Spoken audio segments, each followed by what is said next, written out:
จอยครับผ ส ม วัสดีครับ มื้อนี้มาพ่อ เอาห พ่อ น้า จอย ดีกว่า อ่านี่ยินว่า เออ บ่หันคือว่าได้48นำเพิ่นอาจารย์อยู่บ่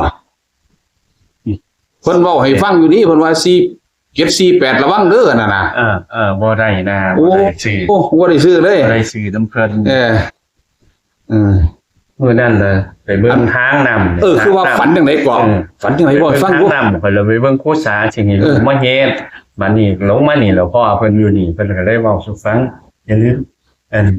82เด้อว่าซั่น เอาพ่อผู้ใดนี่ พ่อไม่ยิงล่ะ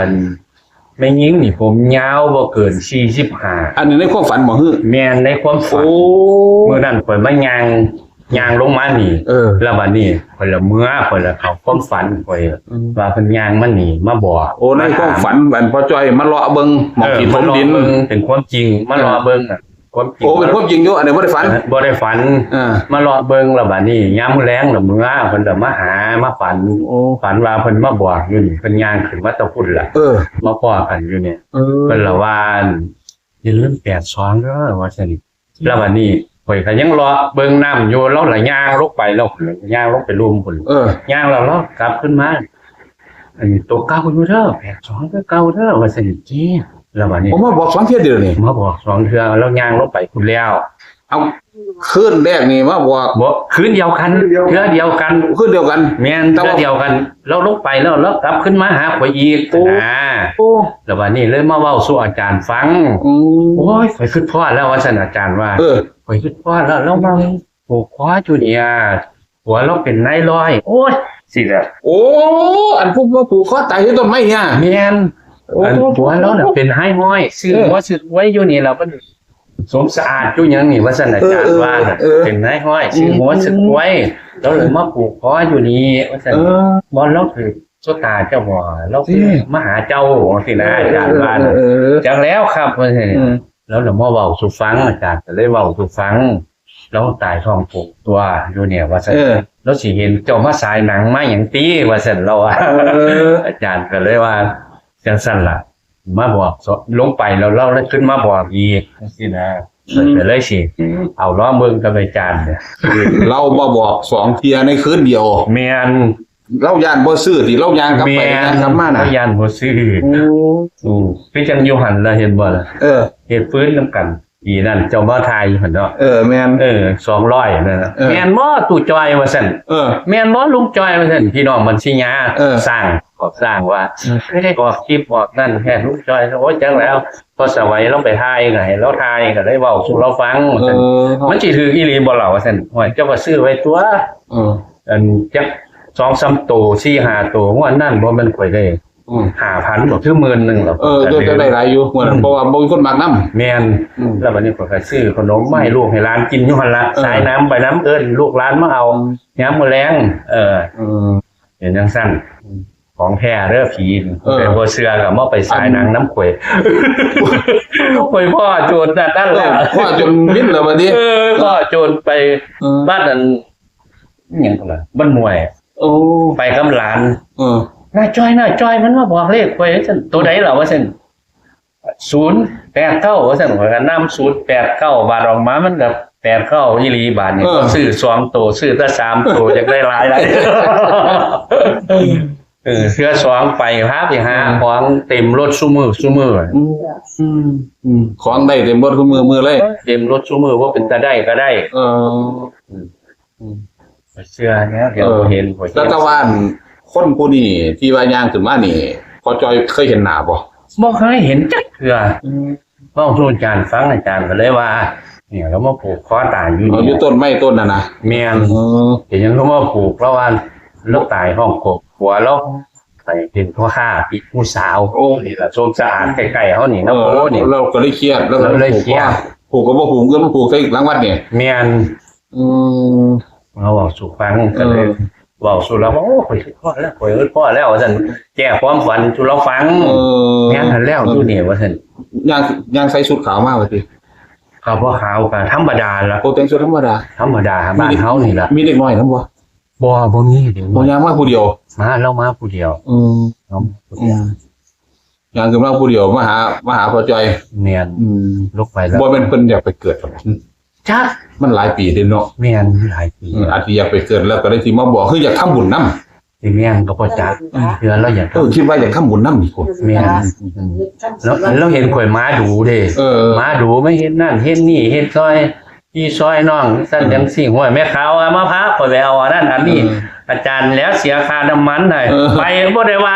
พอจ้อยข่อยลืมว่าซั่นอีหยังล่ะมาเอาค่าน้ำมันโอ้มาเอาค่าเมื่อยเด้อซั่นบ่เอาดอกคุณแม่ซั่นให้เอาบุญน้ำแน่ก็เลยว่าจังซี่ ย่างมาบอกที่แรกนี่เห็นเจ้ายวงนี่บ่ แม่นอยู่ว่า เจ้าก็ย่างมาพอดีติ แม่นข่อยก็ย่างลงมาพอดีแล้วนี่ข่อยก็เลาะลงไปเบิ่งทางนำ ว่าที่ผมใส่แน่บัดนี้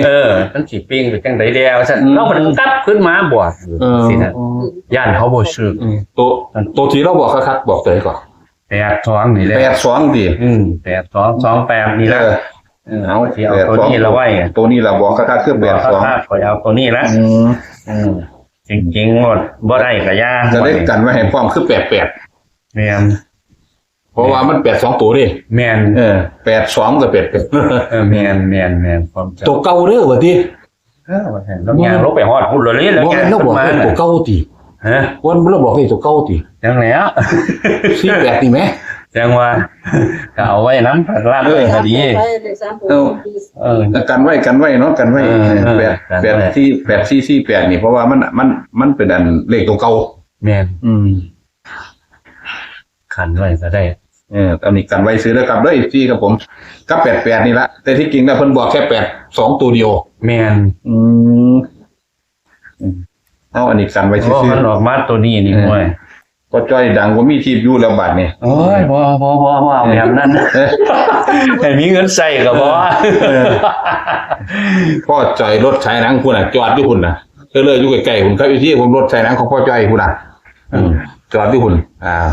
เพราะว่าของเพิ่นฉายหนังให้ผีดูจะซอยกันสมดินแล้วปูเนาะแล้วปู แม่นให้ได้โชคดีอยู่ตรงทางให้โชคสมานแน่ เพิ่นสิมาเป็นเจ้าภาพเป็นผู้หาดินวัดถมมึงนี่ก็เลยผีอยู่ในวัดนี่ก็เลยขึ้นมาบอกย่างมา82ย่างกลับไปแล้วมันย่างกลับขึ้นมาอีก แม่น มาบอกอีกว่าตัวเก่าเด้อว่าติ แม่น เนี่ยมันตัวเก่าเลยมันก็มีสังเกตคือว่าตัว8448นี่ล่ะ ลูกพ่อจอย คำมันแม่นตัวนี้เนาะ แม่น ครับผมแต่ว่าเพิ่นบอกคือตัวนี้คือ82แม่น มันก็มีโอกาสได้82ก็ได้เป็น8ก็ได้แต่ว่า2882นี่กลับไว้ให้พร้อมเรียบร้อย แม่น84กับตัวเก่าเด้อ แม่น เป็นปริศนาจักหน่อย แม่น ครับผมแต่ที่จริงแล้วของพ่อจ้อย82ตัวเดียวครับพี่ครับผมเอ้าโอ้ยเว้ากันมิตรเว้ากันซื่อๆบ่ได้เห็นนั่นเด้บาดนี่จังได๋ล่ะลืมเลย เบิดคือบ่ บ่เบิด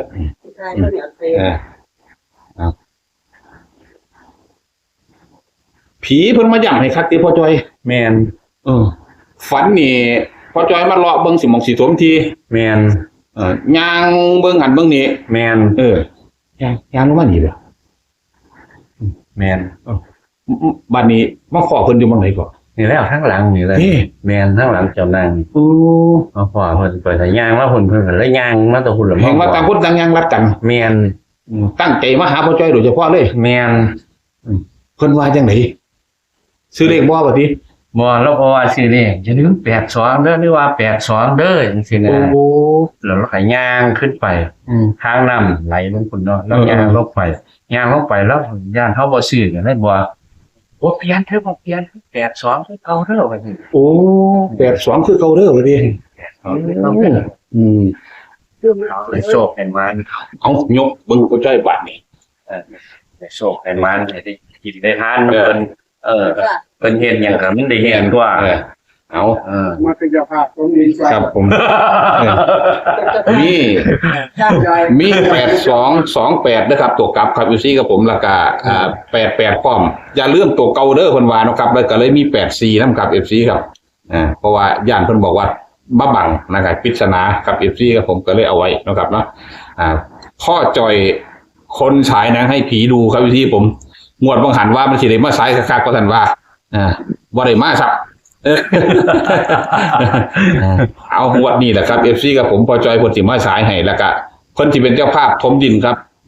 FC อยากเป็นเจ้าภาพน้ำเปิ้นหรือว่าอยากร่วมบุญถมดินนะครับเนาะที่กับหลวงปู่เพิ่นนะครับว่า FC ก็ติดต่อทางทีมงานมาได้ครับสิเป็นสะพานบุญให้เนาะครับว่า FC ครับผมอย่างว่าผมตรงนี้ผมมัดได้บอกพ่อจ้อย ว่าเส้นนี้อาจารย์ว่าผมเบิด โอ้ เส้น กับ นี้ ผมเดินในไอ้เนี่ย แมน เพราะว่าน้ำมัน มาลดผมเบิดแล้วนี่ว่าเส้นว่า น้ำมันขังเนาะ แมนน้ำมันขัง ครับผมเอาโศกๆมันมาน้ำเลิกครับผมสำหรับคลิปนี้ก็ขอบคุณพ่อจ้อยครับผมสวัสดีครับ ครับสวัสดีครับ